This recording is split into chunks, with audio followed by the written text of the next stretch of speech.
Hey, what's going on, everybody? It's Mitch from Mitch Reviews Everything, and today I'll be reviewing The Great Duel from 1970, aka One-Armed Swordsman versus the Sorrowful Ghost, and also aka One-Armed versus the Red Devil. It's from the Chien-Ping Film Company. This one gets built out of Taiwan, and it was directed by Fu Ching-Hua, and it stars Yueh, Wong, and Yip-Ching. At the beginning of the film, we get a nice narration. We find out the movie's taking place during the Ming Dynasty, and the emperor at the time was a child and he wasn't ready to lead the kingdom. So there was a group of industrious eunuchs who worked for the emperor who were basically supposed to be running things, but things weren't being ran very well, and this led to a lot of corruption and the eunuchs paying off bandits to mess with various governors in the local provinces. So one of those gangs is a Sorrowful Ghost gang led by the man they're named after, the Sorrowful Ghost. He hatches a plan one day to kidnap a local governor's daughter and hold her for ransom. Apparently the emperor gave the governor a whole bunch of money and he wants a piece of it. To kidnap the daughter, he sends out his two lieutenants, or there are two brothers, one of them being Yueh Wong, to go kidnap her. However, after she's kidnapped, Wong realizes, you know what, this might not be a good idea, but other members of the group, including his brother, feel very strongly that they should turn her into the Sorrowful Ghost so they can, get the money. Meanwhile, there's other people who are like, yeah, I also want to cash in on this. One of them being a blind female swordsman, Yip-Ching plays, who joins in the old plan, and a local vagabond who also decides he also wants a piece of the pie. And this is the point in review where I will say I'm going to have to give some spoilers out, but I think one of the names of the titles of the film have kind of already given away. There's finally a meeting with Wong and the Sorrowful Ghost and the old kidnapped daughter, and, well, things don't go very well. You see, the Sorrowful Ghost kills Wong's brother, and he kind of goes a little crazy. The Sorrowful Ghost tries to remind him everything that he did for Wong, and Wong says, I'll never forget what you did for me, and apparently that meant in some sort of training capacity, as he is a very good martial artist, so he decides to cut off one of his own arms, and he becomes a one-armed swordsman.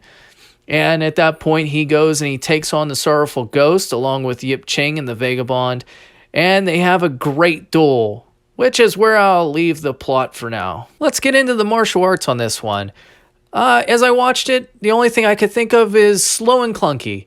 It's a little bit slow. It's not very smooth. There's just, the choreography is just not all there. The final fight scene, of course, is where the money is at. When you have the great duel with Wong and Yip-Ching and the Vagabond fighting the Sorrowful Ghost all at the same time.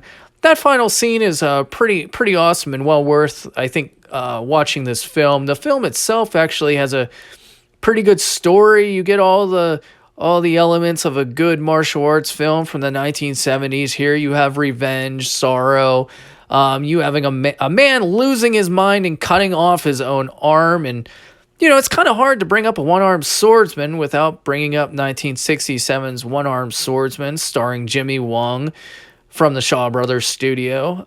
These two films are very different, but this movie was obviously trying to cash in on the success of the One-Armed Swordsman, but completely different. So if you see this one, it is not a part of the Shaw Brothers studio at all. But, this film is definitely well worth the watch. The copy that I watched, like I said, there's a couple different names for this film. Apparently on other versions, the Sorrowful Ghost is known as the Red Devil. I kind of prefer the Sorrowful Ghost. That sounds pretty cool to me. But there is one major setback to this film. If you do watch it and you want to get a copy of it, good luck. I cannot find this film anywhere as far as hard media is concerned. I was not able to find any VHS, DVD, Blu-ray, nothing. I cannot find it at all. So I'm not sure if this movie was ever released on any sort of hard media. So if you're looking to buy it, you might be out of luck. I was fortunate enough to watch this on YouTube. The entire movie's on there.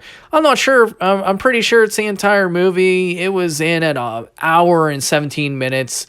So I'm not sure if it had any cuts taken out of it for the YouTube version that they put up. But yeah, good luck trying to get your hands on a copy of this one. All in all, this is a pretty stand-up martial arts film, kung fu movie from the 1970s.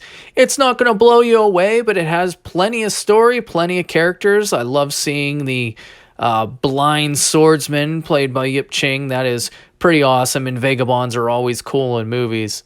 That's basically all I have for you. It was awesome to see Wong in another movie, seeing how he's been in, almost 200 films, one of them being Oily Maniac. Hard not to bring up that film. I love that movie, so this was pretty cool for me to watch. I think if it does ever come out on DVD, I will buy it. That's all I got for you today. My name is Mitch. This has been Mitch Reviews Everything, and this was my review for The Great Duel.